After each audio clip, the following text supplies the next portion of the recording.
우리나라 남자들은 부인을 위한 이벤트를 할 줄 몰라요.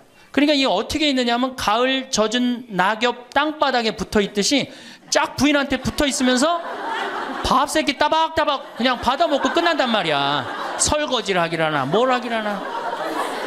그러니 미치는 거죠. 설거지를 해기래나 뭐 사랑한다고 말을 해기래나 뽀뽀를 해주기래나 그냥 소리나 뻑뻑 지르고 침부림이나 시키고. 나이 먹어갖고 돈이 없으면 자신이 없어져요. 자신이 없어져요. 여러분들 지금 자식들이 부모한테 용돈 얼마 주는 줄 아세요?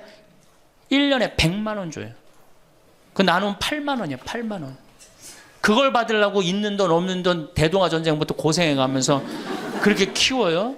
이제는 부모 자식지간의 효의 개념은 끝났어요.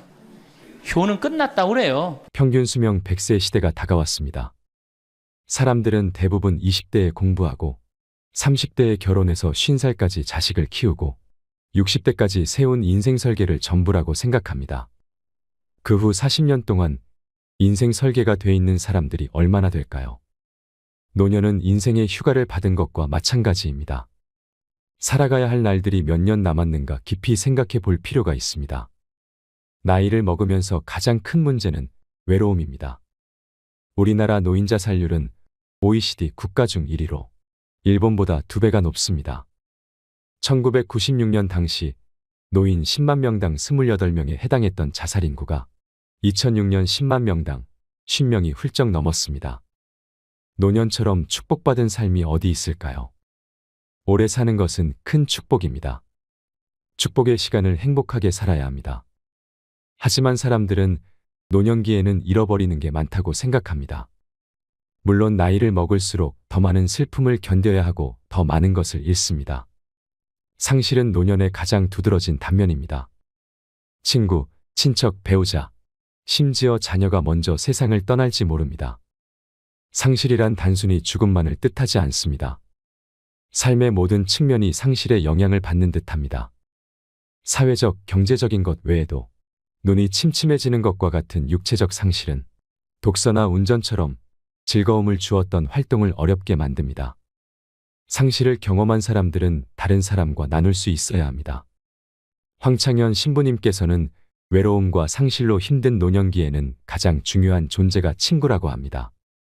노년기에 가장 좋은 것은 살던 곳에서 친구들과 함께 살다 죽는 것이라고 하지요. 우리나라의 교육제도는 초등학교 6년, 중고등학교 6년, 대학 4년까지 배우고 그 이후에는 교육과정이 없습니다. 어린 시절 배운 지식으로 평생을 살아갑니다. 하지만 100살까지 풍요롭게 살려면 끊임없이 공부해야 합니다. 재산관리, 건강관리를 비롯해 그동안 살아온 재능을 노후 생활에 어떻게 활용할 것인지 배우는 교육의 장이 마련돼야 합니다. 친구들과 활기찬 노년을 보낼 수 있는 노인대학이 많아져야 합니다. 자식들과 가까이 살면 살수록 오히려 깊은 갈등이 생길 수 있습니다. 자식에 대한 기대는 원망을 키울 뿐입니다. 내가 어떻게 키운 자식인데 하는 생각으로 섭섭한 마음이 커지지요. 하지만 처지를 바꿔놓고 보면 부모는 자식 키우는 재미에 빠져 자녀를 길렀지만 자식은 부모가 죽어가는 것을 보는 것입니다. 몸이 아프고 고통스러워하는 모습을 지켜보는 일은 슬픕니다. 자식들에게 의지하는 것보다 부부가 스스로 행복한 노후를 보내는 것이 더 화목한 가정을 만들 수 있습니다. 미국은 재산 보유 형태가 주택은 30%, 금융자산 70%지만 우리나라는 주택이 90%, 금융자산이 10%에 해당한다고 하는데요. 하지만 우리나라 노인들은 돈을 쓰기보다 집 한 채 잘 갖고 있다가 자식들에게 물려주려고 합니다. 황창현 신부님께서 강조하시는 것 중에 이런 말이 있습니다. 자식에게 재산을 물려주면 세 가지를 잃는다는 말입니다. 첫째는 자식, 둘째는 인생, 셋째는 재산을 잃어버린다는 것입니다. 그러니 오히려 그 재산을 관리하며 여생을 풍요롭게 보내는 것은 어떨까요? 오늘은 황창현 신부님의 행복 특강을 통해 나이를 먹으면 찾아오는 세 가지 고통이 무엇인지 듣겠습니다. 노년을 살아가는 지혜를 찾는 시간이 되시길 바랍니다. 영상이 마음에 드신다면 구독과 좋아요, 알림 설정 부탁드립니다. 나이를 먹으면 세 가지가 이제 고통이 옵니다. 첫 번째, 몸이 아파요. 그렇죠? 아 60년 70년 썼으면은 눈도 안 보이고 귀도 안 들리고 허리도 아프고 그렇죠? 네, 아픈 데 많아요. 그러니까 자꾸 짜증을 부립니다. 짜증을 자꾸 부리고 신경질을 자꾸 부려요. 그러니까 할머니들이 나이를 먹으면 먹을수록 도사가 돼야 되는데 나이를 먹으면 먹을수록 점점 애가 돼가는 거예요. 그러니까 손자 손녀들이 맨날 할머니 보고 우리 할머니 맨날 신경질 부린다고 생각해보세요. 머리 하얗지 얼굴 쭈글쭈글해지 이빨은 빠져갖고 여기도 쭈글쭈글해지 웃어도 전찬을 판국에 거기서 막 신경질 부리고 짜증 부리면 어느 자식이 그걸 보면서 행복해하고 오랫동안 좋은 마음으로 모실 수 있어요. 그래서 저는 90살 넘은 장례미사 90살 먹은 할머니 장례미사를 본당 신부가 해줬는데 며느리가 70이다. 그러면은 본당 신부는 장례미사 하자마자 바로 교황청에 연락해갖고 이 70 먹은 며느리 90살까지 모시고 산 이 며느리 바로 교황청에 연락해서 시성식 해줘야 돼. 이 며느리 본당 신부 꼭 할 일이에요. 기적 심사 필요 없어요. 그냥 90살까지 모시고 산 것만 해도 뭐예요? 기적이에요. 기적. 안 버리고. 제가 어저께 식사하면서 잠깐 그런 얘기 들었는데 필리핀에 자식이 집 팔고 들어오면은 모시겠다 그러는데 버린 자식이 있었다며요. 그리고 또 뭐 캐나다에 며칠 전에 또 어디에서 나왔다 그러더라고. 자식이 그렇게. 여러분들 그게요 남 얘기 아니에요. 여기 노인대학 많이 온다 그러죠. 제가 노인대학은 1박 2일을 합니다. 그럼 제가 이런 강의를 끝나면 절 찾아오는 할머니들이 참 많아요. 신부님 내 얘기입니다. 그러면서 쫙 얘기하면 어떤 자식까지 있느냐면 생활 그 보조금 나오는 것까지 뺏어가는 자식들이 있어요. 여러분들 얘기야 무슨 아이고 여러분들 지금 자식 걱정할 때가 아니에요. 자 몸이 아프면은 이제 이가 이제 문제가 생겨요. 그렇죠? 치과에를 갑니다. 치과에를 갔더니 의사 선생님이 하시는 말씀이 할머니 틀니로 하려면 300만 원, 걸으려면 500만 원, 임플란트로 하려면 3천만 원입니다. 이 돈 있어요, 없어요? 없습니다. 그러니까 추석 전에 아들한테 전화를 합니다. 한 달 전에 얘야 내가 요새 이가 아파갖고 소화도 안 되고 골도 아프고 잠도 안 온다. 그럼 아들놈이 딱 알아들어야 돼요. 우리 어머니 이가 없어서 나한테 이해해달라나 보다. 이렇게 알아들어야 되는데 지금 40대, 50대, 30대 된 자식들 중에 자기 어머니, 늙은 노모, 노부, 어금니 몇 개 빠진 거 아는 사람 얼마나 있어요? 없어요. 열어보지 않는 한 얼마나 알아요? 여러분들 지금 우리 엄마, 아버지 어금니 정확하게 몇 개 빠진 거 아는 분들 몇 분이나 계세요? 없어요. 얼마 전에 한 분이 손 들고 나는 안다고 그러더라고. 어떻게 하냐고 그러니까 몽창 빠져갖고 하나도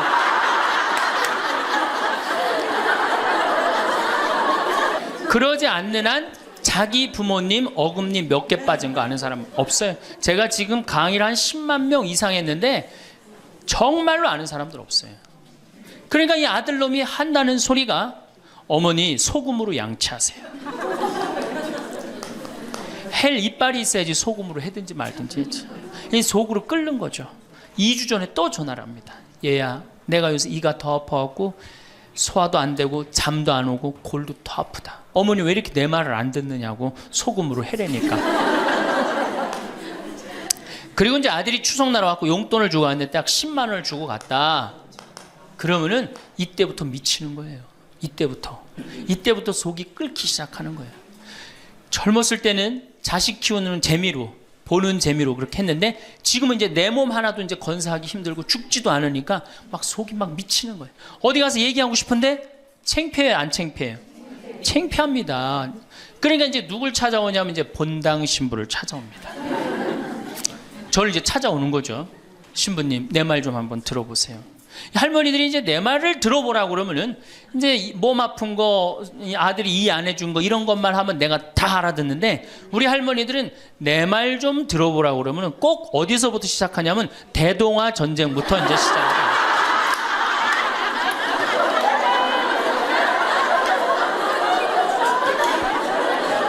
이래야지 이제 속이 풀리는 거예요.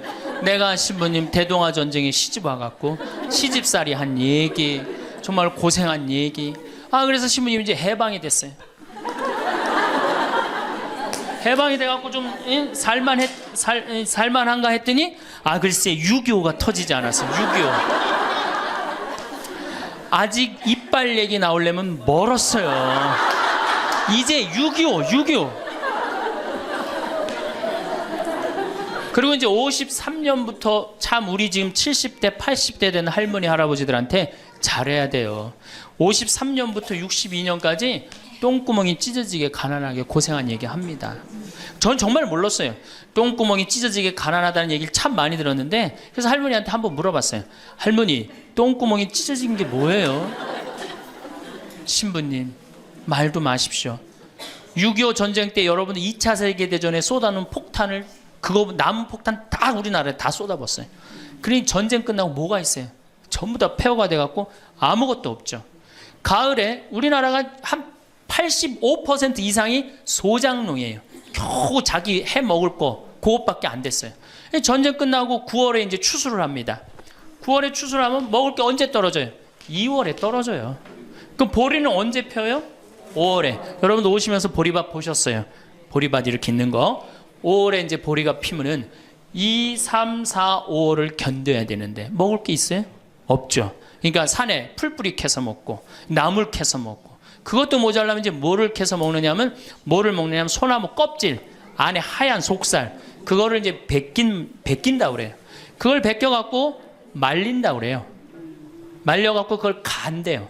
할머니들, 옛날 할머니들 생각나시죠? 그걸 갈아갖고 국에 넣어서 먹으면 국이 빨간데 국을 먹으면 배가 부르대. 또 거기다 밥을 해서 먹어도 배가 그렇게 부르대. 옛날엔 배가 고파 죽겠는데 배 부르면 최고 아니에요.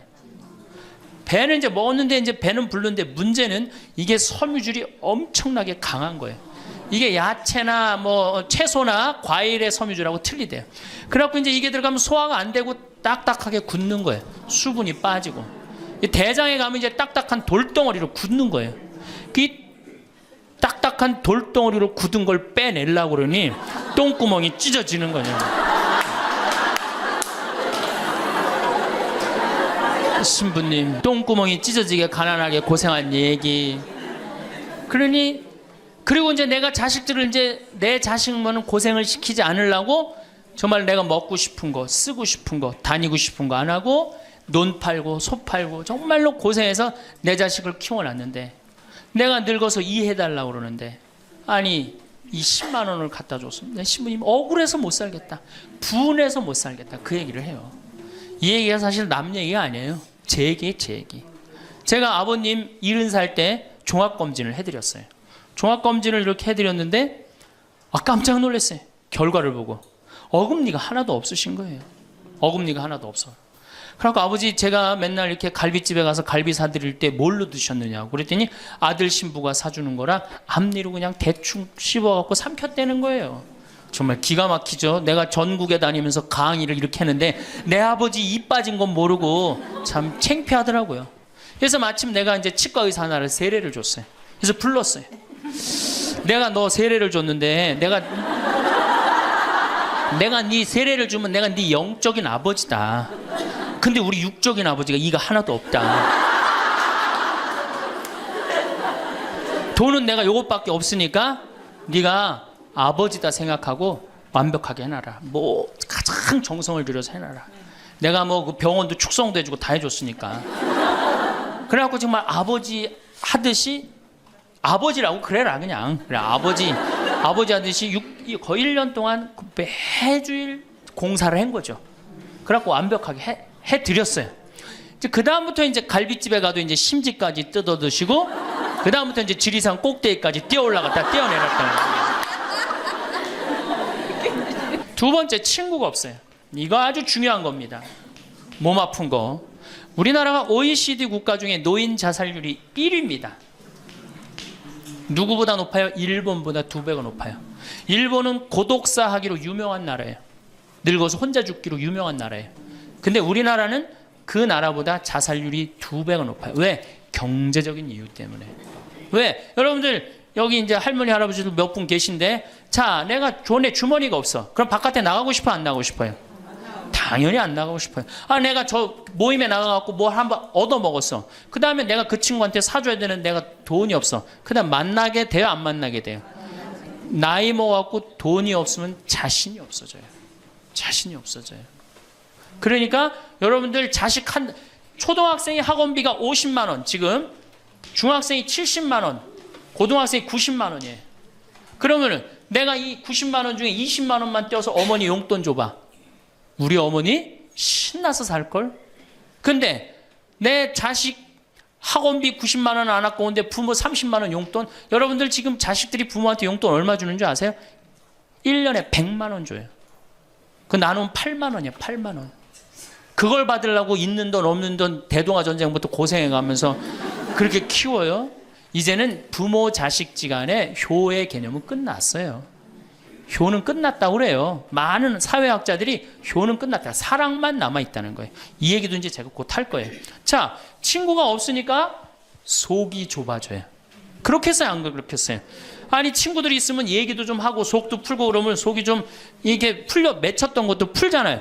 집안에서 이제 친구가 없으니까 가만히 방 안에서 이제 뒷방 벽에 이제 어느 학자가 우리나라 노인을 뭐라 그래? 쥐처럼 깜깜한 방에서 웅크리고 앉아있다고 그래. 우리 할머니들이 내가 봉송체 가면 하고 있는 일이 깜깜한 방에서 진짜 웅크리고 앉아있어요. 쥐처럼. 그러니까 할 일이 뭐가 있어? 벽에다가 인생 복귀하는 거죠. 대동아 전쟁 생각하고 한숨 한 번 쉬고 6.25 생각하고 한숨 한 번 쉬고 이빨 안 해준 거 생각하고 한숨 한 번 쉬고 여름에 냉면을 먹고 싶어. 그러면은 큰아들이 사줄래나 둘째 아들이 사줄래나 막내 아들이 사줄래나 기다리는데 한 놈도 안 사줘. 그러면 언제 그걸 갖고 있다가 터트려요? 추석 때 터트립니다. 내가 옆집 할망구는 그 자식들이 와서 갈비도 사주고 냉면도 사줬다는데 나는 자식이 6, 7인데 나한테 냉면 사주는 자식 하나도 없다고. 냉면이 얼마나 해요? 5천 원, 10,000원이면 하죠? 그럼 자기 돈으로 사 먹으면 되는데 우리 할머니 할아버지들은 자기가 자기를 위해서 돈 쓰는 걸 할 줄 알아요? 몰라요? 몰라요. 정말 이거 큰 문제예요. 냉면 먹고 싶으면 상해 가서 사 먹으면 될 거 아니야. 그런데 그걸 기다리고 앉아 있어. 그러니까 한을 쌓는 거지. 5천 원을 가지고 큰 아들이 사줄래나 둘째 아들은 사 먹으면 되는 걸. 그럼 행복한데. 그래갖고 이제 냉면 못 얻어 먹은 거 아들이 이제 퇴근해 갖고 들어옵니다. 아들이 퇴근해 갖고 들어오면요, 참 문제는 뭐냐면은 아들이 들어오면은 어떻게 하면 돼? 내가 여러분들 나이 먹어갖고 싸움을 안 걸면요 자식들이 말을 안 해줍니다. 그러니까 아들하고 싸움을 거는 거예요. 너 이빨 10년 전에 안 해줘갖고 나 이거 쪼글쪼글 해갖고 이제 아무것도 못한다고 그러더라. 아들이 듣다 어머니 그만하세요. 한 번만 하면 100번째예요. 그럼 이게 안 먹히나 보다 그래요. 방에 들어왔고 또 이제 벽에다 복귀한 것 중에 그래 냉면 못 얻어먹은 거 들고 쫓아나가. 옆집 할망구 냉면도 얻어먹었다는 난 냉면도 못 얻어먹었다. 그럼 아들이 한마디 합니다. 어머니 그러려면 나가 죽어라. 몸 아프죠? 친구 없죠? 뭐만 남으냐면 자존심만 남습니다. 근데 그 자존심에 나가 죽어라? 그럼 미치는 거예요. 어디 가서 자식이 나가 죽으라 그러는데 얘기할 때가 있어요 없어요? 여러분들 나가 죽으라 그러는 거 아들이 50%, 며느리가 16%, 딸이 14%, 그 다음에 늙은 부부가 서로 나가 죽으라고 20%. 나가 죽으라는 말 듣는 비율이 그렇대요. 그 이제 어디 가서 얘기하긴 창피하고 또 이제 본당 신불 또 찾아옵니다. 이제. 그래서 저한테 얘기를 해요. 신부님 내 말 좀 들어보라고. 이제 할머니가 이제 또 내 말 좀 들어보라고 그러면 이제 또 대동아 전쟁부터 이제 시작을 합니다. 해방 6.25 똥구멍이 찢어지게 가는. 내가 이렇게 키웠는데 나부로 나가 죽으라고 그런다고. 이제 늙었으니까 필요 없다고 나부로 나가 죽으라고 그런다고. 여러분들 그런 소리 이제 듣습니다. 왜 죽지도 않고 이렇게 오래 사느냐고 분명히 자식들한테 그런 소리 들어요. 100살까지 산다고 생각해봐요. 그것도 자식한테 얹혀서 100살 산다고 생각해보세요. 이제는 자식하고 늙어서 같이 산다는 생각은 꿈도 꾸면 안 돼요. 늙어서 이제 나 어떻게 살아야 돼? 나 혼자 자식한테 폐 안 끼치고 오래 사는 게 누구하고 좋은 관계 유지하는 거야? 자식하고 좋은 관계 유지하는 거예요. 어쨌든 나가 죽으라 그러니까 이제 미치는 거죠. 그래갖고 이제 다 듣고 이제 할머니가 나한테 그래. 신부님 나 꽃동네 좀 바래다 줄라. 난 자존심 상해서 저 집에서 도저히 못 살겠다. 그럼 내가 할머니한테 그래. 할머니 꽃동네는 아무나 가는 게 아니에요. 안 돼요. 그저 새벽에 그 꽃동네 앞에 내려다만 주면 그다음부터 내가 다 알아서 할 테니까 신부님은 꽃동네 앞에까지만 바래다 달. 내가 이제 다 듣다가 할머니한테 그래요. 할머니, 그 자식 키웠을 때 속상한 적 있었어요, 없었어요? 속상한 적 많았죠. 7살, 10살 미운 오리 새끼. 그때 말 안 들을 때 할머니 그 아들한테 속상하면 뭐라고 그러셨어요? 그렇지, 나가 죽어라 그랬죠. 네. 할머니 그냥 나가 죽으라고만 그랬어요? 아니요, 나가 되져라. 그러면 7살, 10살 먹은 자식이 자존심이 안 상했겠느냐? 자존심이 상했지만 그 아이는 참고 살았다. 너무 엄마가, 천하의 엄마가 나가 죽으라 했지만 나갈 때가 있어야지 걔가 나갈 거 아니야. 자존심이 상했지만 참고 살았다. 이제 누구 차례다? 할머니가 참고 살 차례다. 아들도 나가 죽으라 그랬을 때 참고 살았다면 이제는 할머니가 나가 죽으라 할 때 참고 살 차례다. 지금 나가면 누가 할머니를 걷어줄 거냐? 오로지 부모라는 이유 하나로 한 집에 살아주는 것만 해도 고맙게 생각하고, 할머니가 할머니의 노년을, 할머니의 남은 생애를 준비하지 못한 할머니 잘못이다. 누구 탓할 거 아무것도 없다. 그럼 무슨 생각을 하는지 가서 참고 살아요. 참고 살아야지 어떻게 할 거야. 이제 안 죽으면서 진짜 문제가 발생합니다. 여기 뒤에 계신 분들 잘 들으세요. 우리나라는 안사람, 바깥사람 제도가 있어요. 그렇죠? 그래갖고 안사람은 안에서 애 놓다 죽었어요. 그렇죠? 애 키우다. 우리나라 지금도 변함없습니다. 안사람은 안에서 애 키우냐고 정신이 없어. 남편 신경 안 씁니다. 바깥사람 바깥에서 돈 벌다 죽었어요. 옛날에는 부부 갈등이 없었어요. 왜? 만날 일이 있어야지. 안사람 안에서 애 놓다 죽고 바깥사람 바깥에 돈 벌다 죽었으니까 만나야지 갈등이 생길 거 아니야. 서양은 20대만 나왔고 안 맞으면 30대 바꾸고, 30대만 나왔고 안 맞으면 40대 바꾸고, 40대만 나왔고 안 맞으면 50대 바꾼 부부가 애인같이 살아요. 근데 우리는 한 번도 맞춰본 적이 없어. 위해 준 적도 없고. 제가 재작년에 그 스톡홀름을 여행을 갔었는데 비행기 시간이 오래 좀 하루를 거의 기다렸어야 돼요. 그래서 이제 저녁 비행기를 타려고 저녁 한 5시쯤에 라운지에서 이제 음식을 시켜서 먹고 있는데 내 앞에 60쯤 된 초로의 할아버지하고 초로의 할머니가 서로 끌어안고 뽀뽀를 하는데요. 이 남자가 이 이마야 눈에다 뽀뽀 한번 하고 I love you 하니 하고, 입에다 뽀뽀하고 I love you 하니 하고, 목에다 뽀뽀 1시간 이렇게 쪽쪽 빨아요. 걔네들은 그렇게 살고 그렇게 살아야만이 살아요. 근데 우리는 안사람은 안에서 애 키우다 죽고 바깥사람은 바깥에서 돈 벌다 죽으니까 서로 사랑을 할 시간이 없어요. 근데 상관없었어. 왜? 평균 연령 38세, 46세 때는 아무 문제 없었어요. 그렇죠? 죽으면 끝이니까. 근데 이제 안 죽으면서 문제가 발생을 해요. 직장에서 너는 이제 그만 사회에서 쓸모가 없으니까 집으로 가라. 그래갖고 이 바깥 사람을 고홈 집으로 보낸단 말이야. 그래갖고 이제 안방에 이제 이 바깥 사람이 딱 앉아 있는 거예요. 그래갖고 안방에서 안 사람이 되는 거예요. 집안에 안 사람이 둘이 되는 거예요. 이게 아내가 뭐예요? 태양이라는 뜻이거든요. 집안의 태양을 아내라고 그러잖아요. 이 집안의 태양이 둘이니 이게 사이가 좋아요. 그리고 우리 남자들이 여자한테 하니 I love you 뽀뽀 쫙쫙 해대면서 그렇게 해요. 여러분들 사랑한다는 얘기 들어요, 안 들어요? 이게 우리의 큰 문제예요. 사랑한다는 말도 안 듣고. 이 우리나라 남자들은 부인을 위한 이벤트를 할 줄 몰라요.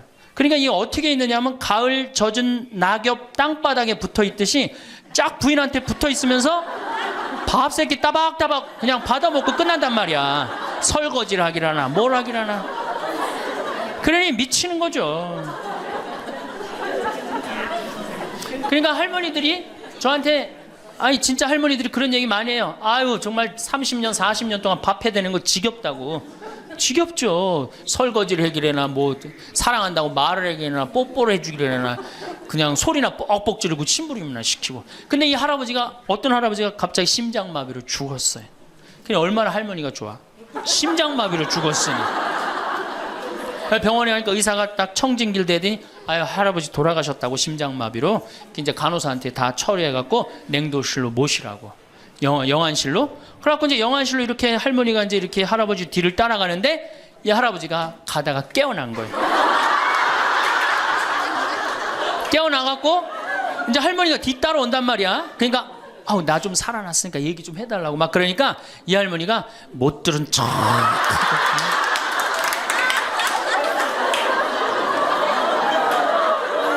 할아버지가 조금 있으면 완전히 이제 냉동고로 들어가게 생겼단 말이야. 말은 안 나오고 더 애절하게 나 좀 살아났으니까 얘기 좀 해달라고. 그러니까 이 할머니 하시는 말씀이 할아버지 다리를 치면서 이 양반아 의사가 죽었대는데 왜 이렇게 말이 많으냐고. 반대로 우리 여성들, 우리나라 이 여성 아내들이 남편한테 잘하느냐? 여러분들 남편한테 잘하세요? 여러분들 남편이 바깥에 나가면 왕 대접받는 남편이 얼마나 있을 것 같아요? 없습니다. 그럼 층층샷 나가면 섬기는 사람이에요. 굽신거려야 되는 사람이고. 근데 아침에 출근할 때 정말로 내 남편이 전쟁하러 나가는데 정말로 왕 대접하고 내보내는 부인이 얼마나 돼요? 이러지 않으면 다행이지. 머리 막 부시시 해갖고 막 사자 머리를 해갖고 머리 끝에는 밥풀 하나 딱 이렇게 붙여놓고 여보 다녀와. 퇴근을 했는데 아직도 그 부시시한 머리를 가지고 테레비를 보고 앉아있다. 어느 남자가 집에 들어오고 싶겠어요. 여기 평창에 대유라는 룸사롱이 오픈했어요. 작년에. 서울 아가씨 항시 30명 대기 이렇게. 그러면 여러분들 남편이 어디 가면은 왕대접 받아요. 그러니까 여러분들이 남편을 룸사롱으로 내모느냐 집안으로 끌어들이냐 누구한테 달려있는 거야? 여러분들한테 달려있어요. 그런데 그래서 일주일에 한 번 남편을 위해서 요리를 하라는 거예요. 부인이. 정말로 지혜로운 부인은 요리를 한 번씩 하라는 거예요. 그래서 낙지볶음도 하고 요새 그 텔레비에 보면 뭐 이렇게 홍어 이렇게 삭힌 것도 많이 홈쇼핑으로 보내주잖아요. 딱 해갖고 삼합 딱 해갖고 와인 하나 딱 준비하고 이브닝 드레스도 좀 쫙 입고 이런 이벤트가 있어야지 60년을 같이 살지. 무슨 재미로 60년을 살아요. 이건 뭐 김치찌개 한번 해줬단 말이야. 부인이 저녁에 김치찌개 해줬는데 다음날 아침에 출근할 때 보니까 그거 졸여갖고 이제 또 내놨단 말이야. 저녁에 퇴근할 갖고 왔는데 그걸 볶아갖고 또 내놨어.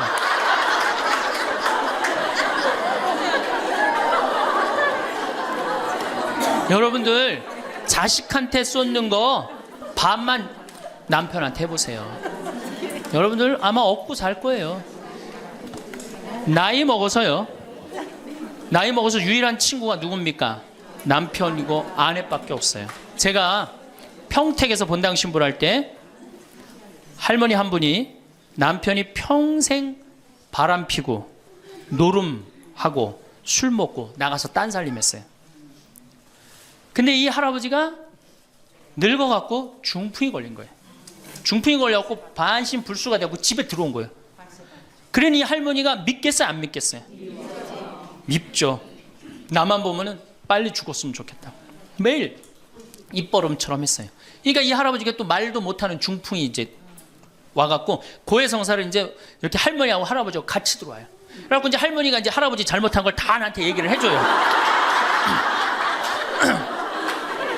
그러면은 할아버지가 그걸 받아들이면 되는데 안 받아들입니다. 할머니를 때리는 거예요. 내가 언제 그랬느냐. 그러니 난 내가 봐도 야, 저 할아버지 양심도 없구나.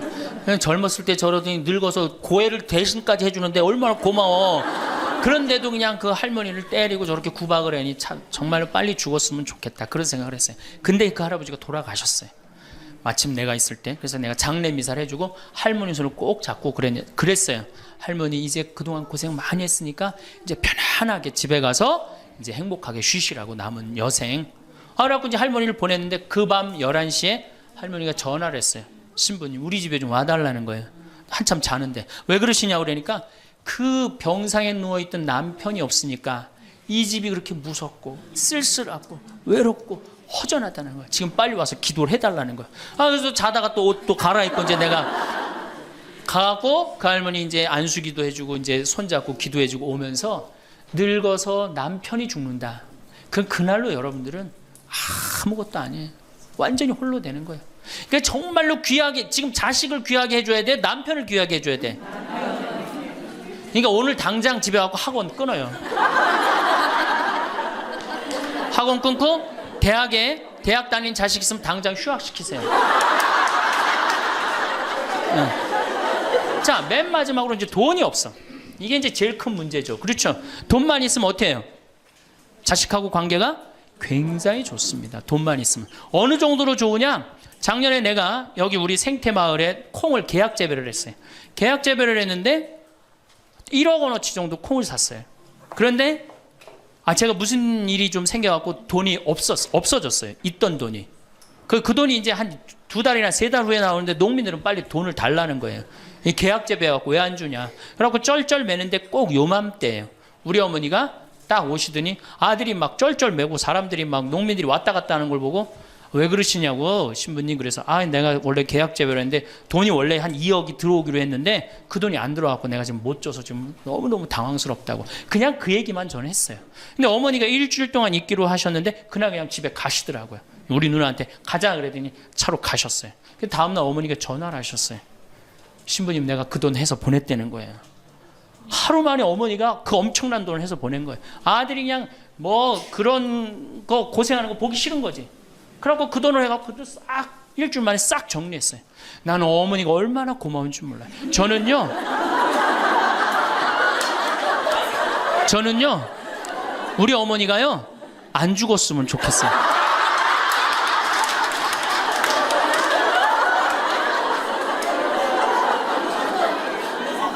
얼마나 좋아요. 은행이 이렇게 꿔주겠어요? 은행이 꿔줘요? 그러니까 나이를 먹어갖고 자식한테 줄 수 있는 게 있어야 돼요. 근데 한꺼번에 다 주면 안 돼. 조금씩. 그리고 그 자식이 나한테 돌려주는 게 있는 자식한테 줘야지 줬는데 안 주는 자식은 싹수가 노란 거예요. 그래서 그 자식한테는 주지 말고 내가 줬는데 나한테 준다. 그럼 그 자식한테 계속 잘해주면. 그래서 저는 어머니하고 자식 지간이 기브 앤드 테이크야. 죽을 때까지 기브 앤드 테이크를 해야지 서로 행복한 거예요. 네. 그래서 우리 자식들은 용돈 많이 드립니다. 어머니 아버지한테. 우리 어머니 아버지 이렇게 한 1년에 받는 용돈을 가만히 들어보니까 연봉 한 2천만 원 정도 되더라고요. 2천만 원이면 괜찮잖아요. 그럼 그 돈 당신 위해서 씁니까? 또 누구한테 써요? 자식들한테 다. 그러니까 서로 좋은 거예요. 기브 앤드 테이크. 이제 굉장히 지혜로워야 돼요. 노년을 행복하게 맞으려. 근데 돈이 없어. 그러면 이때부터는 천덕꾸러기 되는 거예요. 내가 프랑스 파리 쌍젤리제 거리를 가보니까 루이비통 구찌 있는 거리예요. 그렇죠? 쌍젤리제 거리 가보니까 거기서 저녁에 와인을 마시는 사람들은 할머니 할아버지밖에 없어요. 젊은 사람 꿈도 못 꿉니다. 우리나라 명동에 누구만 득실거려요? 젊은 애들이 득실거리죠? 이거 문제예요. 걔네들이 뭘 했어요? 돈을 벌었어요. 사회를 위해서 일을 했어요. 6.25를 겪었어요. 우리나라 경제 발전을 이뤘어요. 아무것도 한 거 없는 애들이 무의미하게 돈을 쓰는 거예요. 그러니까 사회가 불안정한 거예요. 이태리 로마의 라보나 광장이라고 있어요. 라보나 광장에 가보면요. 거기도 저녁에 할머니 할아버지 팔짱 다 7, 8분이 팔짱 끼고 숄 딱 거치고 와요. 그리고 와인 마셔. 젊은 애들은 꿈도 못 꿔요. 제가 오스트리아 비엔나에 비올라 공부하는 아이, 너 내가 맛있는 거 사줄게. 제일 좋은 데 가자. 그랬더니 시청 근처가 제일 식당이 좋대. 17명이 밥을 먹는데 15명이 할머니 할아버지예요. 젊은 애들 어디 있냐 그랬더니 내가 밥 먹고 보여드리겠습니다. 그랬더니 밥 먹고 시청 뒤에 공원에 가니까 젊은 애들이 우유하고 빵하고 그렇게 밥을 때우더라고요. 전심을 다 그렇게 때워요. 젊은 애들 왜 여기 젊은 애들이 식당에서 밥 꿈도 못 꿉니다. 스포츠카 할머니 할아버지들이 타고 다니지 젊은 애들 못 타고 다닙니다. 근데 우리나라는 명동에 가면 할머니 할아버지 없는데 어디 가면 할머니 할아버지 볼 수 있어요? 그렇죠. 탑골공원에 가면 거기서 배식 받아서 밥 먹고 있는 거. 이게 세상이 거꾸로 돌아가는 거예요. 나무는 뿌리가 튼튼해야지 나무도 튼튼합니다. 그렇죠? 나무가 튼튼해야지 열매도 튼튼한 거예요. 우리 사회도 할머니 할아버지들이 행복해야지 누가 행복할 수 있어? 내가 행복할 수 있어. 내가 행복해야지 누가 튼실해? 열매가 튼실한 열매가 나오는 거예요. 근데 지금 우리나라 사회는 뿌리가 썩어가고 있어요.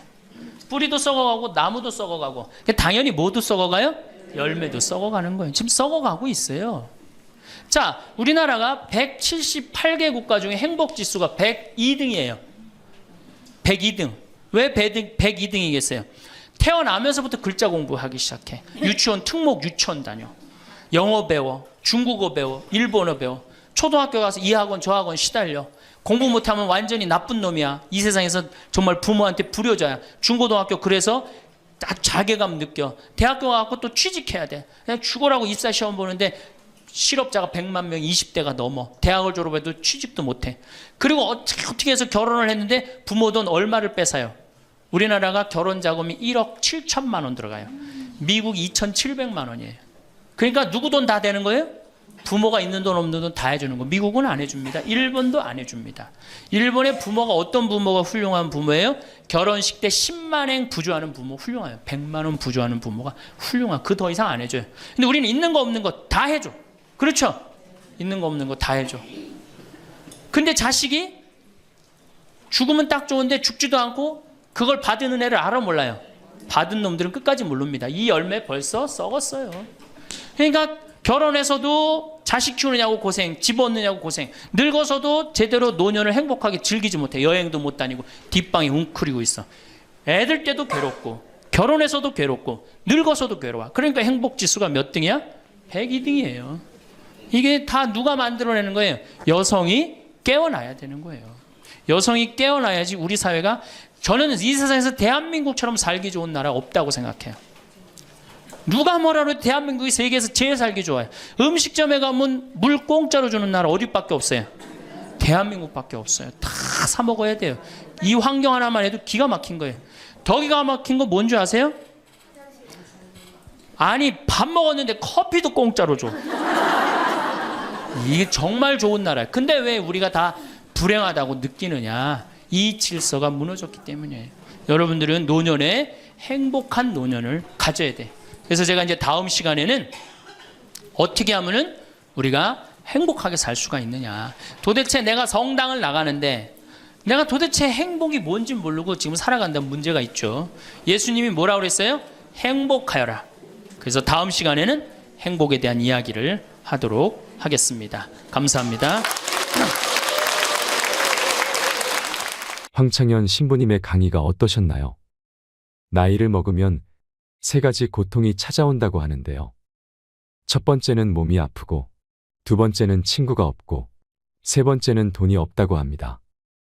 이것을 반대로 말하면 건강을 관리하고, 친구를 잘 사귀거나 혼자서도 잘 사는 방법을 터득하고, 자식에게 다 주지 말고 노후 자금을 잘 관리하면 행복한 노후를 보낼 수 있다는 말도 될 수 있겠지요. 늙는다는 것은 그저 비참하고 슬픈 일일까요? 나이 들어서 행복이 뭔지도 모르고 살아간다면 그것만큼 불행한 것은 없을 것입니다. 그러니 지금부터라도 지혜로운 노후를 보내기 위한 준비를 해나가야 합니다. 나이 먹으면 찾아오는 3가지 고통을 어떻게 잘 해결해 나갈 것인지 생각해 보셨으면 좋겠습니다. 건강하고 외롭지 않고 부족함 없는 노년이 되시길 바랍니다. 이상으로 책틀맨이었습니다. 지혜를 쌓는 당신의 오늘이 아름답습니다. 더 좋은 영상으로 찾아뵙겠습니다. 만약에 내가 장가를 갔다 하면은 그때 맨날 마누라한테 두들겨 맞으면서 마누라가 그래서 나가 죽어! 그렇게 살 거면 맨날 그런 소리 들었을 거야. 여러분들, 여행은 가슴이 떨릴 때 가야지 다리가 떨릴 때 가면 안 됩니다. 임신을 하는 순간 내 뱃속에 서울대학 C가 들어왔다. C. 이 사람으로 안 보여. C로 보여. C로. 근데 요즘 젊은 엄마들은 내가 요즘 또 알아보니까 한글만 안 가르친대요. 아침에 일어나고 애한테 한다는 소리가 Good morning, my baby. How are you today? 영어로 하는데 영어로. 정신이 나간 거죠. 10년 전에 미국 하버드 대학에서 처음으로 행복론이라는 강의를 열었다고 합니다. 처음에는 많은 사람이 하버드 대학에서 행복론이 필요 있을까 하고 의아하게 생각했습니다. 하지만 수강생 7명으로 시작한 강의는 해를 거듭할수록 인기를 더해 1년에 1000명 이상이 듣는 명강의가 됐습니다. 우리가 이 세상을 사는 이유는 행복하기 위해서입니다. 하지만 무엇이 자신을 행복하게 하는지도 모르고 무엇 때문에 살고 있는지 모르는 사람이 많습니다. 황창현 신부님께서는 불행하다고 생각하는 사람들에게 행복의 10계명을 토대로 강의를 해주시는데요. 행복 특강을 듣는 많은 분들께 생활 속 작은 실천으로 행복을 느낄 수 있도록 이끌어주고 있습니다. 우리 모두에게 꼭 필요한 행복의 10계명을 말씀드리겠습니다. 첫째, 운동하세요. 행복의 첫째 조건은 건강입니다. 미국 건국의 아버지 벤저민 프랭클린은 재산을 잃으면 조금 잃는 것이고, 명예를 잃으면 많이 잃는 것이고, 건강을 잃으면 전부를 잃는 것이다라고 했습니다. 몸이 아프면 모든 것이 귀찮고 자신감도 없어질 뿐만 아니라 돈도 빠져나갑니다. 둘째, 감사하세요. 하루에 5가지씩 감사하세요. 내가 가지지 못한 것을 안타까워한다고 해도 가질 수 없습니다. 내가 가진 것에 감사하는 것이 중요합니다. 억울하고 분한 것만 기억해서는 행복해질 수 없습니다. 즐겁고 행복했던 순간에 감사해 보세요. 셋째, 대화하세요. 평균 수명 100세 시대에서 숙제 중에 숙제입니다. 나와 맞는 사람과 이야기하는 것이 굉장히 중요합니다. 사람을 피하지 마세요. 노후에 혼자서 고립되면 고집스러운 노인으로 늙기 쉽습니다. 적극성을 가지고 사람에게 투자하세요. 당신에게 긍정적인 에너지를 주는 사람이 분명 있을 것입니다. 넷째, 공부하세요.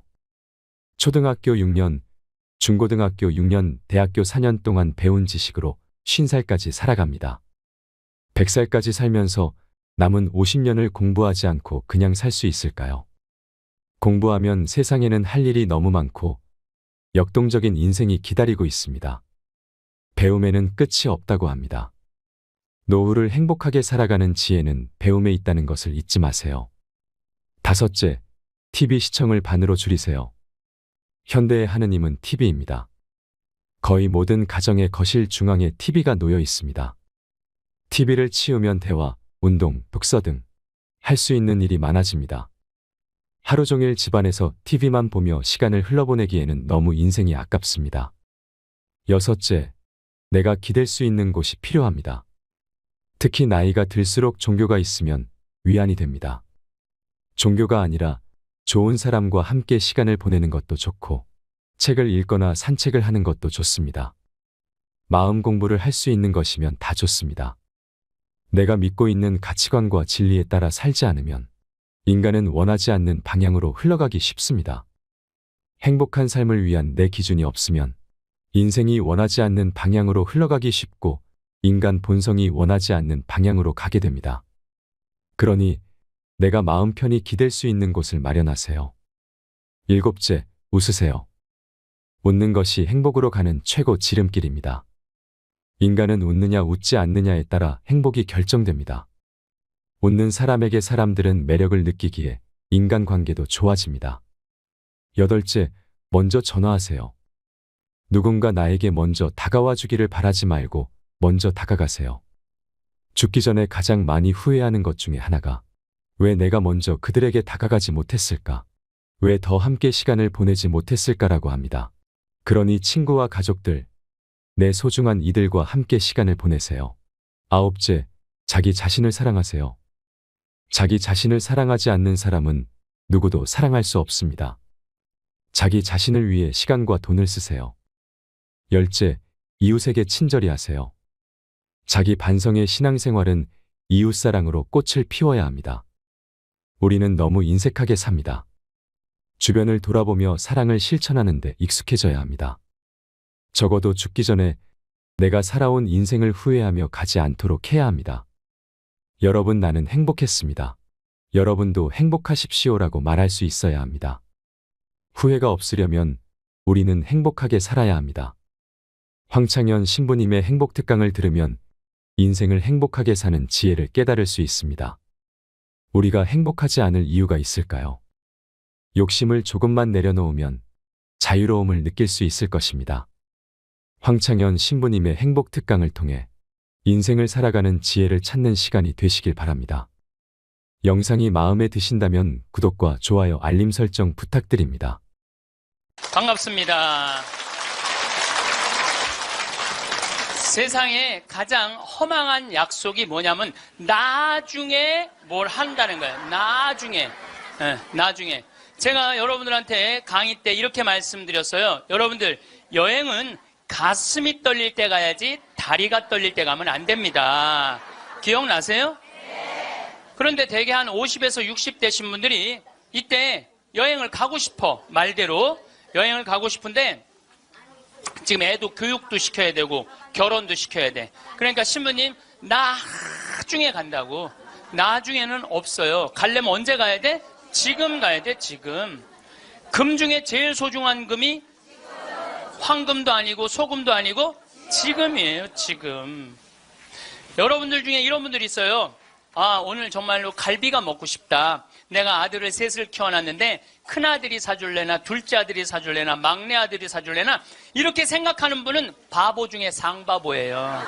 왜냐하면은 아니 아들이 무당이야? 막 일하다가 엄마가 지금 갈비 먹고 싶어 하네?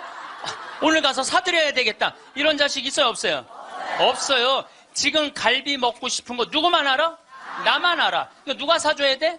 내가 사줘야 돼. 누구 돈으로? 내 돈으로. 내 돈으로. 네. 여러분들이 행복하시고 싶으면은 뭐를 버려야 되냐면 거지 근성을 버려야 돼. 거지 근성. 누가 사주기를 바라는, 누가 나를 행복하게 해주기를 바라는 이 거지 근성을 버려야 돼.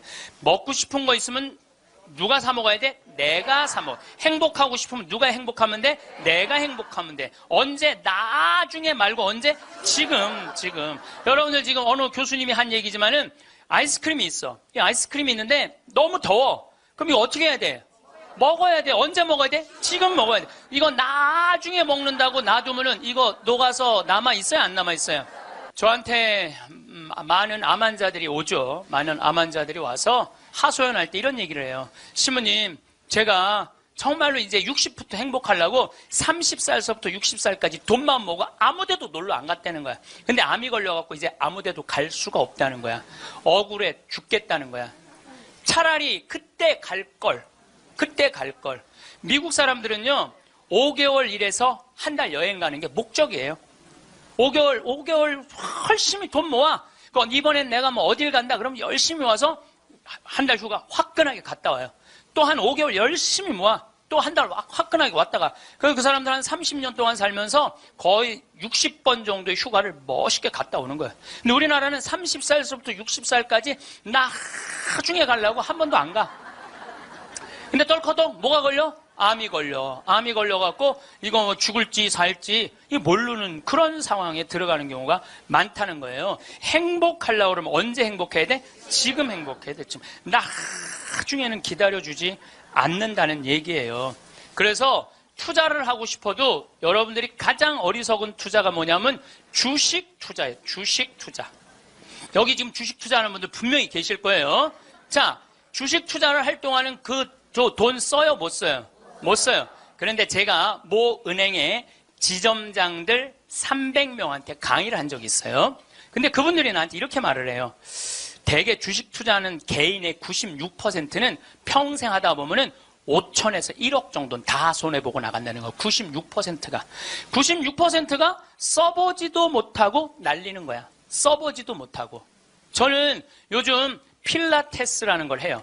제가 필라테스를 하는데 그런데 제가 뭐 관절염이 있으니까 안 쓰는 근육들이 너무 많더라고. 일주일에 2번 하는데 내 몸이 나한테 그러더라고. 주인님 너무너무 감사하다는 거야. 나한테.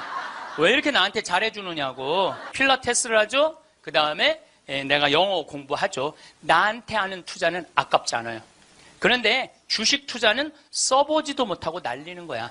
아니 여러분들 5천만 원을 날린 분들 내가 물어볼게요. 여러분들 그 5천만 원을 갖고 자기한테 투자했어. 자기 신앙에 투자해서 5천만 원을 가지고 이스라엘 성지순례를 10번을 갔다 왔다고 생각을 한번 해봐요. 그럼 여러분들은 지금 10번 갔다 온 분들은 예수님하고 트고 지낼 수 있어요.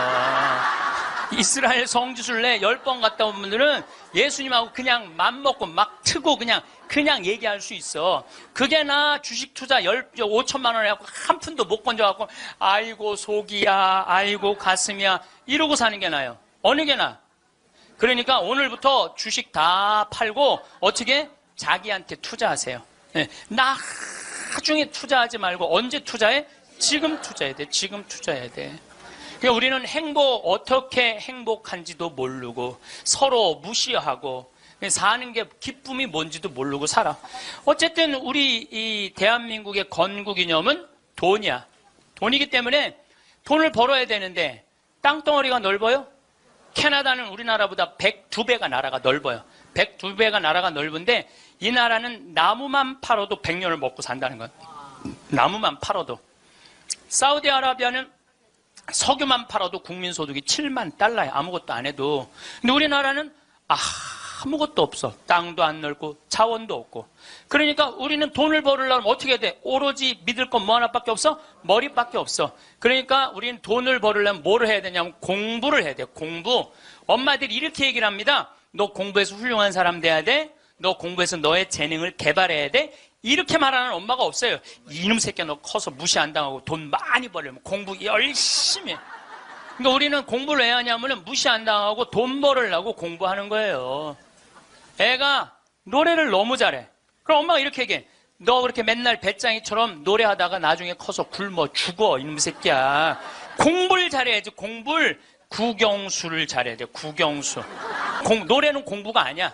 애가 그림을 너무 잘 그려. 너 그렇게 맨날 그림 그리다가 너 그림쟁이들이 나중에 굶어 죽어 이놈의 새끼야. 너 공부를 잘해야지. 공부. 국영수를 잘해. 국영수.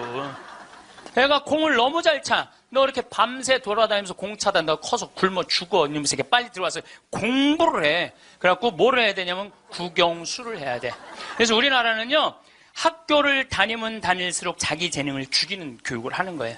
여러분들 노래 잘하고 공 잘 차고 그림 잘 그리고 물건 잘 만드는 거 제주고 공부 중에 공부예요. 근데 우리는 그걸 공부라 생각 안 해. 오로지 공부는 뭔 줄만 알아? 국영수만 공부를 알고 있어. 국영수만. 전인지 선수 알죠? 전인지 선수 골프 선수예요. 키가 175cm에 나보다 10cm가 더 커요. 나는 원래 167cm였는데 줄었어. 2cm가. 줄었어. 나보다 어쨌든 10cm가 더 커요. 지금 현실적으로는. 그런데 이 전인지 선수가 US 오픈, 일본 오픈, 한국 오픈, 또 한국에서는 5승을 했어요. 그래갖고 21살짜리가 벌은 돈이 20억이 넘어요. 한 해만.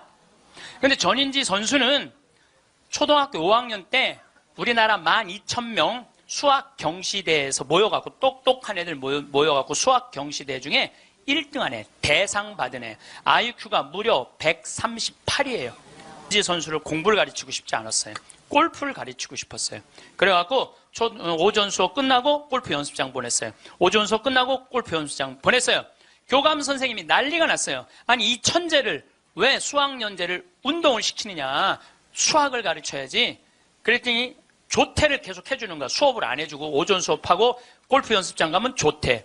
오전 수업 끝나고 골프 연습장 가면 조퇴. 수업을 안 쳐줬어요. 그러니까 이 아버지가 참 대단한 아버지야. 내가 보기엔 충청도 서산에 있는 초등학교 자기 딸을 제주도 광양초등학교로 전학을 시켜버려요. 골프 가르치고 싶다고. 그래갖고 전인지 선수는 이렇게 훌륭한 선수가 됐어요. 여러분들 전인지 선수가 지금 수학 영재로 매일 학원에 막 새벽 1시, 2시까지 공부하고 그리고 특목고 고등학교 들어가고 서울대 합격했다고 칩시다. 매일 공부한 전인지 선수가 어떨까 했대. 안경 이렇게 두꺼운 거 끼고 분명히 그랬을 거예요. 안경 두꺼운 거 끼고 허리는 약간 꾸부정해갖고 머리도 이상하게 해갖고 이러고. 전인지 선수가 또 얼마나 예뻐요. 근데 그 미모도 다 없을 거야. 그냥 이러고 지금 서울대학 새벽 2, 3시까지 수학 문제 푸느냐고 그러고 앉아 있을 거예요. 그게 나요.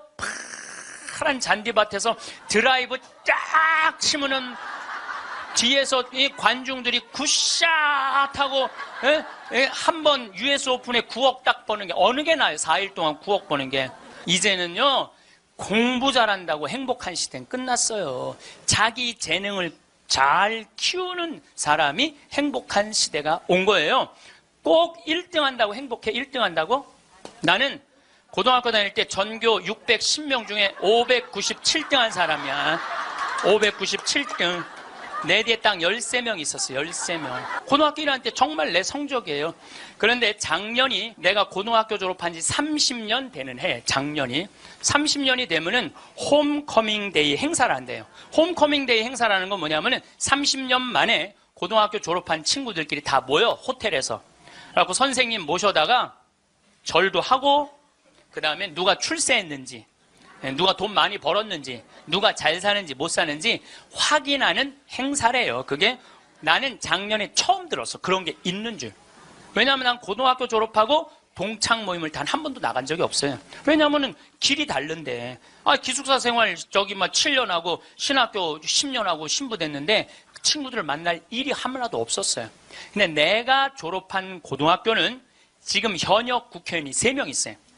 당 대표도 하나 있어요. 우리 학교 졸업생 중에. 현역 국회의원이 3명이나 있어요. 그래서 우리 시의 시장님도 우리 학교 5년 선배야. 나하고도 아주 친해. 나하고도 아주 친해. 그러니까 명문이죠, 명문. 근데 이제 뭐 음악회도 하고 그 호텔에 모여갖고 하는데 초청 강의 시간이 있대요. 근데 동창들이 모여서 회의를 했대. 우리 학교 졸업생 중에 가장 훌륭하게 된 사람이 누구냐? 그 사람을 데려다가 강의를 듣자. 근데 나래, 나 597등.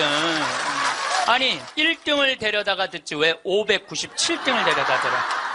그거는 우리 학교 출신 중에는 정부에서는 현재 차관까지 올라가 있는 친구가 있대요. 차관까지. 꽤 명문 학교죠. 훌륭하게 된 사람은 나보다 훨씬 많아요. 근데 우리 친구들이 훌륭하게 된 사람을 초청한 게 아니에요. 자기가 하고 싶은 것 사는 사람을 초청한 거. 왜냐하면 난 중고등학교 때 가장 하고 싶었던 게 신부님이에요. 너무너무 신부님이 되고 싶었어요. 그래서 597등 가지고는 신학교 원서도 못 내는 거. 원서도 어디다가 원서를 내. 그래서 오로지 신학교 가고 싶은 그 욕구에 공부 열심히 했어요. 그래서 고등학교 2학년 때는 전교 25등까지 올라갔어요. 전교 25등. 이것도 진짜고 이것도 진짜예요. 네. 근데 내가 나온 고등학교는 그때만 해도 서울대 연고들 1년에 100명씩 갔어요. 1년에 100명씩. 그렇게 성적이 좋았는데도 나는 서울대 연고대 관심도 없었어요. 오로지 어디만 관심이 있으면 신학교. 내 최고의 목표는 신학교예요. 신학교 합격을 했는데 온 세상을 다 얻은 것 같았어. 온 세상을. 그리고 신학교 7년 동안 정말 행복하게 지냈어요. 아니 먹여주지, 재워주지, 얼마나. 그리고 신경 하나도 안 쓰게 여자도 못 만나게 하지. 얼마나 좋아. 얼마나 행복해요. 그래서 서품을 받았는데 보좌신부 3년을 했는데 16,000명 본당, 14,000명 본당, 5,000명 본당 보좌신부를 했어요. 근데 우리 천주교 교우들 보좌신부 바라보는 눈이 어떠냐면 하트야, 하트. 얼마나 보좌신부를 사랑해요. 그 28, 29, 30살에 그렇게 사랑받을 수 있는 젊은이가 얼마나 됐어요. 만약에 내가 장가를 갔다면은 그때 맨날 마누라한테 두들겨 맞으면서 마누라가 그래서 나가 죽어! 그렇게 살 거면 맨날 그런 소리 들었을 거야. 그런데 사제가 되니까 그렇게 사랑을 받고 본당부 신부 10년 동안은 교우들이 나를 떠받들고 업고 다녔어요. 정말 나는 평택 비전동, 경기도 광주 오포 능평성당 두 본당의 교우들한테 정말 감사해요.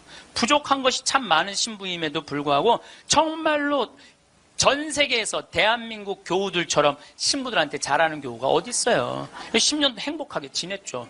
그리고 이제 강원도 평창에 가서 산 지 12년이 되는데 정말 요즘 같은 경우는요, 아침에 마당에 딱 서면 물 한 개 펴요. 밤낮 기온차가 있을 때 물 한 개가, 여러분들 물 한 개 피는 거 어떤 거 모르죠? 쫙 피어올라요. 그냥 눈에 보여요. 그리고 단풍이 쫙 있지.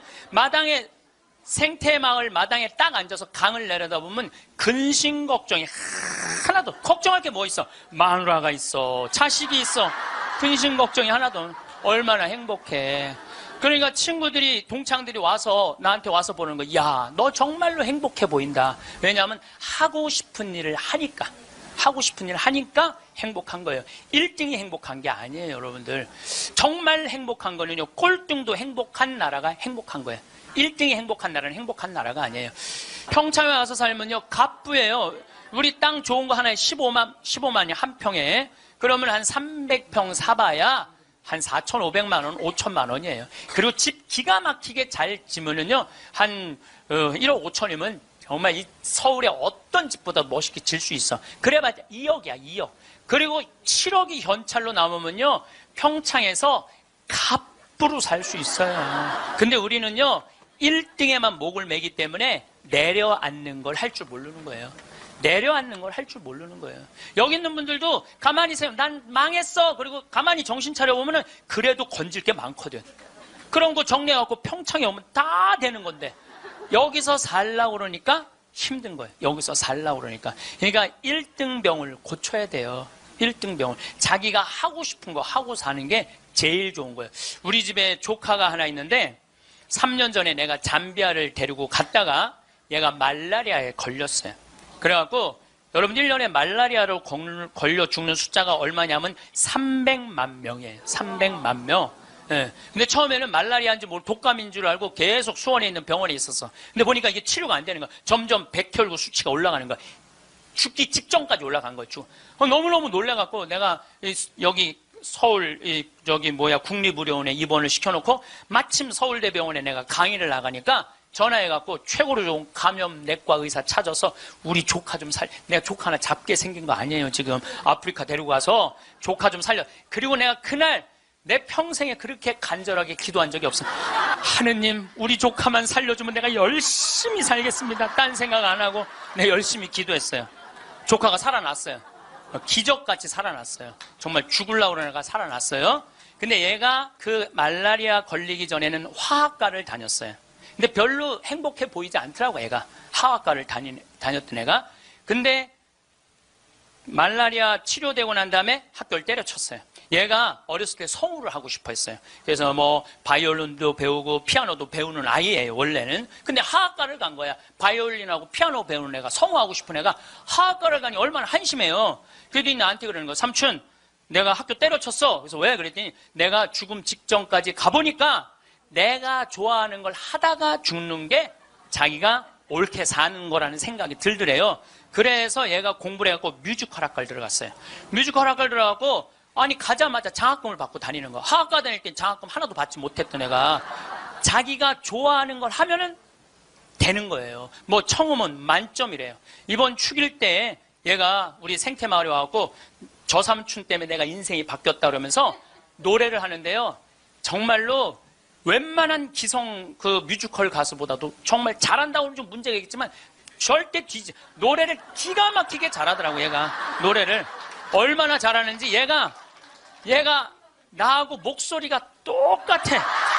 내가 심장이 떨리더라고, 심장이. 그런데 아버지인 우리 둘째 형이 나한테 하는 얘기가 지금 쟤는 대한민국에서 제일 행복한 애라고. 자기가 하고 싶은 걸 하니까. 그래서 내가 그 아이를 볼 때마다 너무 기특해갖고 이번 주 토요일 날도 노트라담 드 파리라는 뮤지컬을 내가 끊어줬어요. 최고 좋은 좌석에 너 가서 보라고. 그러니까 애가 자기가 하고 싶은 걸 하니까 박수를 쳐주고 싶은 거야.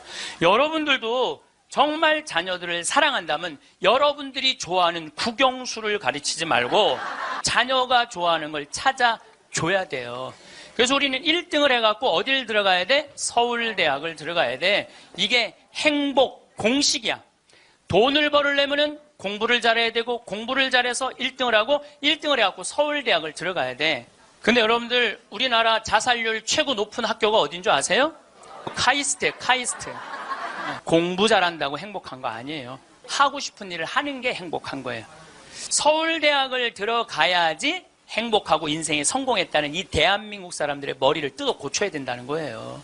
그러니까 대한민국 엄마들은 임신을 하면은 내 뱃속에 생명이 들어왔다는 생각 안 한다니까. 임신을 하는 순간 내 뱃속에 서울대학 C가 들어왔다. C. 네. 사람으로 안 보여. C로 보여. C로. 근데 요즘 젊은 엄마들은 내가 요즘 또 알아보니까 한글만 안 가르친대요. 아침에 일어나고 애한테 한다는 소리가 Good morning, my baby. How are you today? 영어로 하는데 영어로. 정신이 나간 거죠. 그리고 엄마의 태를 10달 만에 열고 나왔어. 세상이 얼마나 멋있어요. 하늘도 예쁘고 단풍도 예쁘고 구름도 예쁘고. 그러고 베란다 창문을 통해서 구경 좀 하려고 그랬더니 마음 급한 엄마가 너 지금 그거 볼 시간이 어디 있어. 1살짜리한테 한쪽 창문에 가나다라 마바 차타카타 붙여놓고 반대쪽 창문에는 ABCD 붙여놓고 누워서 모빌이 돌아가는데 기억 리을 지글 리을이 돌아가는 거야.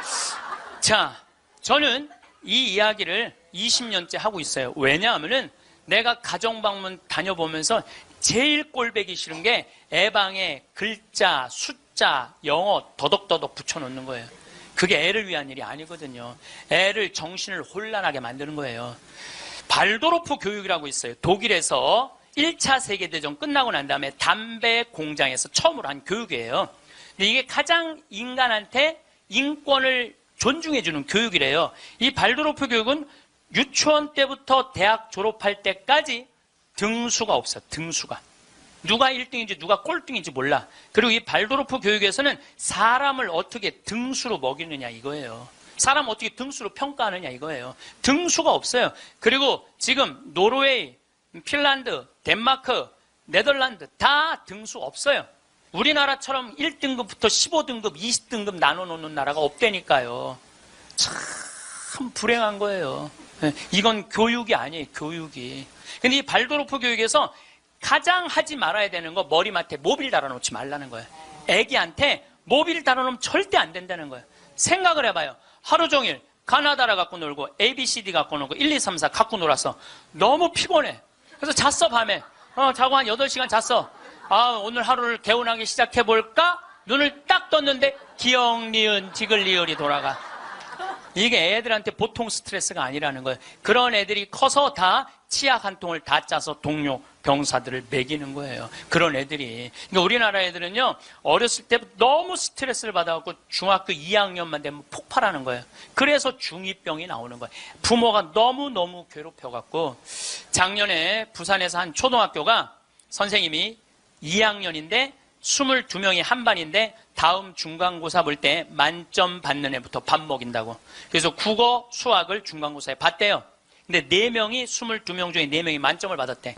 4명한테 그랬대. 니네들 만점 받았으니까 밥 먼저 먹으라고. 그리고 18명한테 니네 시험 못 봤으니까 밥 나중에 먹으라고. 그러고. 급식을 성적순으로 한 거죠. 애들한테 갑질 가르치는 거예요. 너 공부 잘하니까 뭐도 먼저 먹어도 돼? 밥도 먼저 먹어. 어렸을 때부터 공부를 잘하면 특권을 누리게 가르치는 거예요. 그래서 갑질이 나오는 거예요. 그래서 어렸을 때 공부 잘하면 밥도 먼저 먹어도 돼. 그러니까 얘네들은 항상 먼저 먹었어. 뭐든지. 그러니까 나중에 무슨 판사, 검사, 국회의원, 장관 돼도 항상 먼저 먹어도 돼. 돈도 먼저 먹어. 뭐든지 먼저 먹어. 남들보다 먼저 먹어. 돈도. 근데 항상 평생을 먼저 먹어갖고 먹었는지 기억도 안 나는 거예요. 이게 우리나라 교육에서 잘못된 거예요. 만약에 선생님이 이렇게 교육했다면 얼마나 좋을까요? 18명한테 니네들 시험 못 봤으니까 먼저 밥 먹고 기운 내서 공부 열심히 해. 그리고 4명한테 니네들 양보하면 쟤네들한테 좋을 것 같아. 이랬다면 이 교실 안이 훨씬 화기애애했을 거예요. 만점 맞는 애 먼저 먹으라고 18명 나중에 먹는 애들 시험도 못 봤는데 밥도 나중에 먹으래. 기분 좋을 것 같아요? 나쁠 것 같아요? 기분 나쁘죠. 학교 다니면서 기분 나쁜 거죠. 근데 얘네들은 또 집에서는 독상을 차지할 수 있어. 집에서만은. 그래갖고 집에서 엄마한테 성적 주고 행복하게 밥을 먼저 먹었어. 집에서는. 근데 문제는 엄마예요. 행복하게 밥 먹는 애 한번 쳐다보고 성적표 한번 쳐다보고 행복하게 밥 먹는 애 한번 쳐다보고 성적표 쳐다보다가 해서는 안 될 말을 해요. 야 이놈의 새끼야, 이 성적 받고 밥이 목구멍으로 넘어가냐. 그럼 얘는 할 수 있는 건 딱 하나밖에 없어요. 탈선밖에 할 수 있는 게 없어요. 탈선. 제가 몇 년 전에 우리나라 최고 좋은 특목고등학교 합격한 여학생이 저를 찾아왔어요. 우울증에 걸려갖고. 얘는 우울증에 걸리니까 머리를 안 깎았어요. 허리까지 머리가 나왔어. 근데 얘는 나하고 1시간 동안 면담하는 동안 단 한순간도 고개를 들지 않았어요. 그러니까 팍 고개를 숙이니까 그 긴 머리가 나는 걔 얼굴을 1시간 동안 못 봤어요. 까만 머리만 봤어. 까만 머리만. 근데 얘가 하는 말이 이런 말이에요. 자기는 초등학교 4학년 때까지 너무 행복했대요. 공부도 잘하고 시골에서. 근데 선생님이 엄마를 부르더니 얘는 여기다 놓기 너무 아까운 애라고. 공부를 너무너무 잘하니까 평촌으로 보내라고, 학원만은. 그래서 평촌으로 엄마가 전학을 보냈대요. 근데 여러분들 이거 생각해야 돼요. 아이는 전학을 한번 가면은 엄마 뱃속에서 새로 태어난 것 같이 새로운 환경에 놓인대요.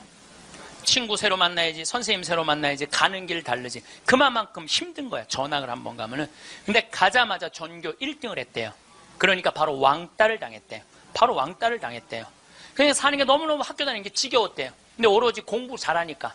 근데 거기서 너무너무 공부를 잘하니까 선생님이 엄마를 부르더니 얘는 평촌에 놓기 너무 아깝다고 일산으로 보내라고. 일산으로 갔대요. 중학교 올라가고 일산에서도 공부를 너무 잘한 거야. 그랬더니 선생님이 엄마를 부르더니 얘는 여기다 놓기 너무 아깝다고 강남으로 보내라고. 강남으로 간 거예요. 그래서 우리나라 최고 좋은 특목고등학교 합격을 했어요. 아이가 합격을 했는데 우리는 특목고등학교 3월 달에 들어가는 게 아니고 우리 일반 고등학교는 3월에 가잖아요. 특목고등학교 1월 달에 기숙사에 들어간대요. 그래서 1월, 2월 2달 만에 고등학교 2학년 과정을 다 마친대요. 워낙 똑똑한 애들이니까. 그러니까 걔네들이 다 예일대, 하버드대, 서울대 2학년 때 다 가는 거예요. 3학년 때까지 안 가. 2학년 때 다 가는 거야. 선행학습 하니까. 근데 첫날 공부를 하고 저녁에 양치를 하려고 그랬는데 치약을 안 갖고 왔더래. 그래갖고 한 방이 6명이 있었는데 5명한테 치약을 빌려달라고 그랬더니 치약을 빌려주는 애가 한 명도 없더래요. 안 빌려주더래. 왜 안 빌려줘요? 만약에 내가 치약을 빌려줘갖고 얘가 양치를 잘해갖고 다음날 건강하게 일어나고 공부를 열심히 하면 되겠어요? 안 되겠어요? 내 경쟁자가. 얘네들은 경쟁자로 보이는 거예요. 친구로 동료로 안 보이는 거예요. 그래갖고 뭐를 해야 돼? 1등을 해야 돼. 그래갖고 뭘 해야 돼? 출세를 해야 돼. 협동, 이해, 양보, 배려 이런 거 안 배워요. 이런 거 안 배워요. 경쟁, 1등, 출세, 돈 이걸 배우는 거예요. 얘가 생각을 해보니까 그때 우울증이 온 거예요. 이게 뭐냐. 근데 걔가 나한테 정말로 울부짖으면서 한 얘기가 있어요. 신부님, 나는 내 인생을 돌아봐서 16년 동안 즐거웠던 추억이 하나도 없어요. 공부한 거 외에는 생각나는 게 하나도 없다는 거예요. 토요일 날 일요일 학원만 다녔지 어디 놀러 가봤던 적도 없다는 거예요. 그러니까 추억이 하나도 없는 애들이 특목고 가는 거예요. 그리고 그중에 진짜 4당 오락 4시간 자면은 합격, 5시간 자면은 떨어져. 그러니까 4시간밖에 안 자고 공부만 하는 애들이 서울대학 가는 거예요. 그중에 정말 도서관에서 머리통이 터져라 공부하는 애들이 사법고시, 행정고시 보는 거예요. 그리고 그중에 진짜 똑똑하고 출세 욕구 있는 애들이 국회의원이 돼갖고 지금 대한민국을 통치하고 있는 거예요. 대한민국 모든 사람들이 만들어낸 거예요. 대한민국 국회는 대한민국 교육의 결정체예요. 만약에 대한민국 교육이 협동하고 이해하고 양보하고 배려하는 걸로 가르쳤다면 우리나라 국회의원들 서로 항상 서로 여야가 합의 보고 협동하고 양보하고 그렇게 나갔을 거야. 근데 초등학교 때부터 그렇게 배운 적이 없어. 경쟁하고 1등하고 출세하고 자기 잘난 것만 배웠어. 핀란드 유치원하고 우리나라 유치원하고 자전거를 한 대 갖다 놓고 어린이집 놀이터에 이 자전거를 갖고 정말로 얘네들이 잘 노나 실험을 했어요. 근데 핀란드에는 20명이 있는데 한 명이 막 타고 노는데 다른 애가 아무도 안 건드려. 그래서 얘는 또 타고 놀더니 제자리에 갖다 놔. 다음 애가 또 타고 놀아. 그 다음 애가 또 타고 놀아. 그래갖고 20명이 1시간 내에 다 타고 놀았대요. 그런데 우리나라에는 딱 20명이 그 자전거, 새 자전거를 보더니 20명이 매달려갖고 네가 먼저 타내냐 내가 먼저 타내냐 싸워갖고 1시간 동안 한 명도 못 탔다는 거예요. 자, 여러분들 이게 EBS에서 5년 전에 한 실험이에요. 똑같은 자전거를 놓고 핀란드 애들은 다 타고 놀았는데 똑같은 자전거를 놓고 우리나라 애들은 한 명도 못 탔어요. 우리나라엔 지금 먹을 재산이 너무너무 많아. 나눌 게 너무너무 많아. 그런데 아무도 못 가죠. 너도 못 갔고 나도 못 갔고 하늘에서 붕 떠 있어. 천국은 나누느냐 나누지 않느냐로 결정돼요. 천국과 지옥은. 여러분들 이 하느님이 제가 늘 말씀드리잖아요. 하느님이 째째한 분이 아니에요. 천당, 지옥 다 먹을 거 상다리가 부러지게 차려놔. 너무 많이 차려놓으니까 상이 너무 커. 그러니까 젓가락이 저기까지 먹어야 되니까 우리 팔 2배만 해. 전부 다 젓가락에. 천국에 가보니까 살이 다 통통 쪘어. 왜 쪄? 이걸 찝어갖고 저쪽에 있는 애한테 너도 한번 먹어봐. 너도 한번 먹어봐. 너도 한번 먹어. 서로 먹여주는데 지옥은 자기 팔보다 2배 긴 젓가락을 쥐고 저만 먹으려고. 이 자전거하고 이거하고 똑같은 거예요. 우리나라도 지금 똑같아요. 우리나라 정말 돈이 많은 나라인데 다 여유가 생겼는데 아직도 자기 입에만 집어넣으려고 그러는 거야. 그러니까 협동, 이해, 양보, 배려가요. 미래 세계는 성공할 수 있는 길이에요. 경쟁, 1등, 출세가 성공의 길이 아니에요. 빌 게이츠가 며칠 전에 얘기했잖아요. 미래 세계는 나누는 나라가 경쟁이 있는 나라라고. 제가 1년에 도로를 9만 킬로를 다녀요. 내 차로 9만 킬로. 택시 기사들이 1년에 얼마를 뛰느냐 하면 4만 5천 킬로를 뛰어요. 근데 나는 9만 킬로를, 나는 택시를 했어도 택시 기사들보다 2배 돈을 더 벌었을 거야. 9만 킬로를 뛰니까. 그러니까 하루 중에 보통 도로에서 6시간 정도 있어요. 근데 매일 그렇게 있어요. 그러니까 도로에서 벌어지는 일은 세상 어느 누구보다도 내가 많이 알아요. 오늘도 영동고속도로로 나왔는데 영동고속도로가 4차선이야. 4차선이면은 1차선은 추월 차선이에요. 추월 차선. 추월하면 들어가 줘야 돼요. 추월하면 들어가 줘야 되고 추월하면 들어가 줘야 돼. 왜냐하면 뒤에 바쁜 차들 가라고. 내가 이탈리아를 가보니까 이탈리아는요 1차선이 보통 130에서 140으로 달려요. 추월하는 차들이니까 쫙쫙. 그리고 만약에 100km로 달리는 차들이 있으면은 막 뒤에서 상향등을 막 켜요. 비키라고. 그러면은 막 달리다가도 뒤에서 막 상향등을 켜잖아요. 내가 지금 천천히 가나 바로 빠져줘요. 내가 그걸 보고 내가 촌놈 유럽 여행기 그 책에도 썼지만은 너무 신기한 거야. 그냥 쉑쉑 가는 거예요. 그리고 바로바로 비켜주고 너무 신기하더라고요. 근데 우리나라는요 1차선에서 시속 95km로 앞에는 3km가 뻥 뚫려 있어. 그래도 단 한 번도 차선 안 바꿔요. 자기 때문에 뒤에 1km가 꽉 막혀 있는데도 한 번도 차선 안 바꿔요. 오로지 1차선으로만 가. 왜 그런 줄 알아? 우리는 1등에 한이 맺혀갖고 도로도 1차선으로 1등에 한이 맺혀 도로도 1차선으로 가야 돼 우리는. 네. 4차선으로 가면은 내가 꼴등하는 기분이 들어요. 4차선. 그래서 여러분들 한번 보세요. 우리나라 이제 4차선 도로를 가보시면은요 4차선이 텅텅 비일 때가 대부분이에요. 1차선은 꽉 차도. 죽으나 사나 1차선이야. 그러니까 너무 열받으니까 쫓아가갖고 이 야구방망이로 앞에 앞유리를 깨고 삼단봉으로 내리치고 비비총으로 쏘고 서로 양보를 못하는 거예요. 자존심이 상하는 거예요. 아니 자기가 좀 늦으면 2차선으로 가든 3차선으로 가든 4차선으로 가는데 우리는 이게 안 되는 거예요. 그리고 방향 지시등을 켜주는 건 예의야. 뒷사람에 대한 예의야.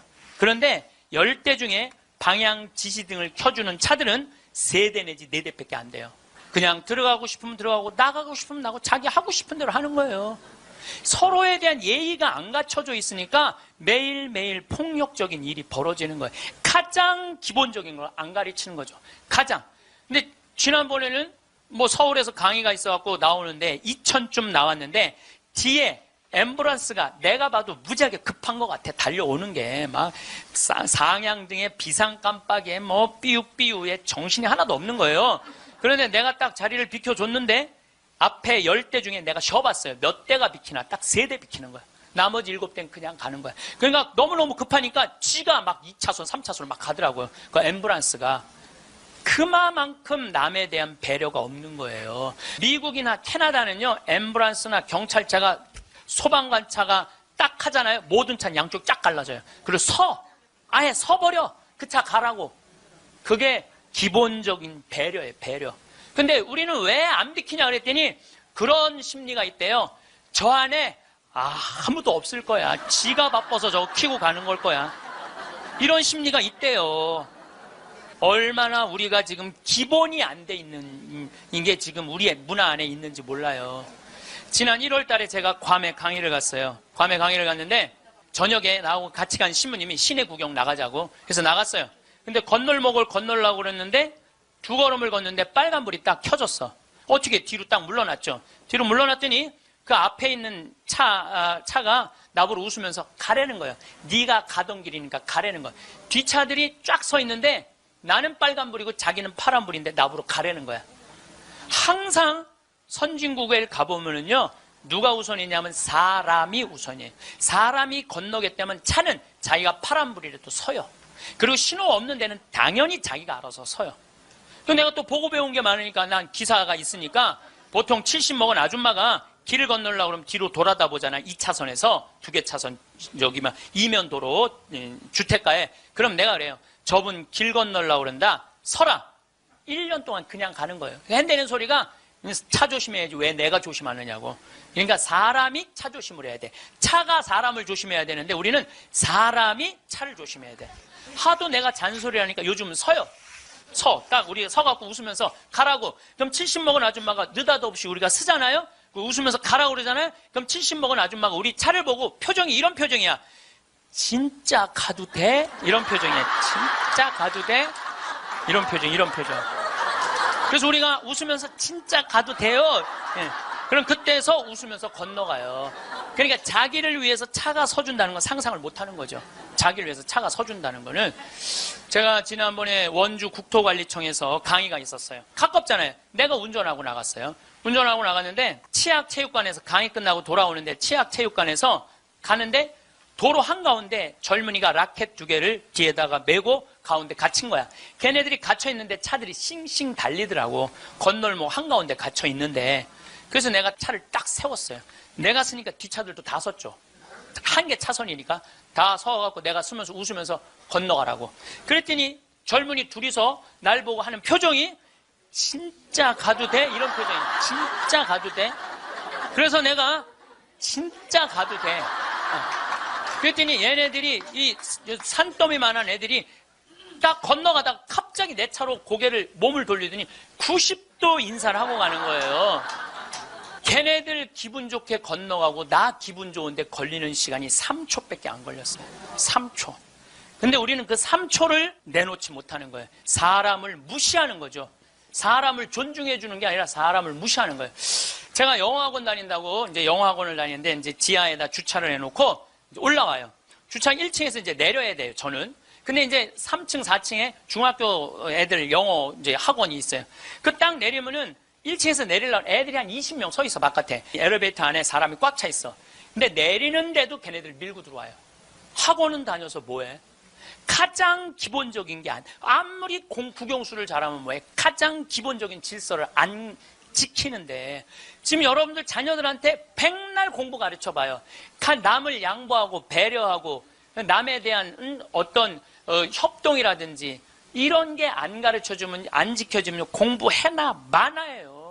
지금 대한민국은요 밑빠진 독에 물 붓고 앉아 있는 거예요. 이건 교육이 아니에요. 진정한 교육은 뭐냐면 사람을 존중해 주는 거예요. 자유를 존중해 주는 거예요. 선택권을 주는 거예요. 국정교과서로서 선택권을 뺏는 게 아니고 그게 교육이고 그게 자유고 그게 민주주의예요. 그게 예수님이 원하는 거예요. 어느 누구도 무시하지 말라는 거. 이게 예수님이 원하는 거예요. 여러분들도 우리 삶 안에서 내가 얼마나 사람을 존중하고 사람을 배려하나 좀 생각을 해봐야 될 것 같아. 근데 이게 하루아침에 생긴 게 아니야. 하루아침에 사람을 무시하는 게 생긴 게 아니라니까. 조선 500년 내내 사람을 무시하는 문화가 배 있어요. 누가 조선이 선비의 나라라고 그래. 선비는 10%밖에 안 됐어요. 90%는 평민이고 노비야. 90%는 온데간데 없고 조선이 선비의 나라라고. 그 10%만 위한 나라야. 부자만을 위한 나라일 수가 있다는 거죠. 조선 500년에 대한 이야기는 다음 시간에 이야기하도록 하겠습니다. 네, 감사합니다. 황창현 신부님의 강의가 어떠셨나요? 세상에서 가장 허망한 약속은 나중에 뭘 하겠다고 마음만 먹는 것이라고 합니다. 여행은 가슴이 떨릴 때 가야지. 다리가 떨릴 때 가면 안 된다는 말은 참 명언 중에 명언인 것 같습니다. 여러분들은 현재 하고 싶은 일을 하면서 내가 원하는 삶을 살고 계신가요? 자녀 교육도 시켜야 하고 결혼도 시켜야 하고 부모님도 챙겨야 하고 돈도 벌어야 돼서 하고 싶은 걸 계속 미루며 살고 계시진 않으신가요? 그동안 여행 한번 못 가보고 재미없게 보내셨다면 끝나지 않을 숙제 같은 인생에서 벗어나 이제는 나를 위한 시간을 보내보세요. 세상에서 제일 소중한 금은 지금이라고 합니다. 황금도 아니고 소금도 아니고 바로 지금이지요. 나중에 해야지. 기회가 되면 해야지. 조금 있다가 해야지. 언젠가는 하겠지. 그런 날이 오겠지라고 생각만 하는 사람은 바보 중에 상바보라고 합니다.